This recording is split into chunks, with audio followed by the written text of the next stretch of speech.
అవి పుట్టినరోజు సందర్భాన్ని ప్రార్థన చేస్తాను. పరిశుద్ధ కృపగల తండ్రి, మీకు వందనాలు నాయన.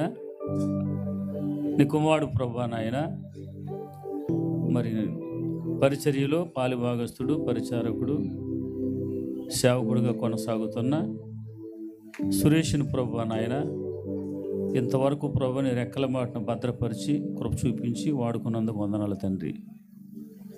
నేటి దినాన ప్రభువా, ఈ కేక్ కటింగ్ ద్వారా తండ్రి నాయన మరొక సంవత్సరాన్ని నాయన దయా కిరీటంగా బిడ్డకు ధరింపచేసి ఆరోగ్యం ఇచ్చి, ఆయుష్ ఇచ్చి, జ్ఞానం ఇచ్చి ప్రభువా, ఇంకా ఆయన ఈ యొక్క సంవత్సరంలో ప్రభువా నాయన మీ పనుల్లో నాయన తండ్రి ఇంకా నాయన వీరుడిగా, ధీరుడిగా ప్రభువా, జట్టి అయిన పనివాడిగా ముందుకు వెళ్ళటానికి కృప చూపించమని, ఇంత నా విశ్వాసుల మధ్యలో ప్రభువా, సేవకుల మధ్యలో నీ బిడ్డని దీవించి ఆశీర్వదించి నీ కృప చూపించమని, అలాగే ప్రభువా ఈ 4-5 దినాలుగా నాయన తండ్రి పుట్టినరోజు వేడుకలు చేసుకున్న నీ బిడ్డలను కూడా మీ పాదాల చెంత ఉంచుతూ యేసుక్రీస్తు వారి పేరిట ఈ ప్రార్థన వేడుకొనుచున్నాం తండ్రి.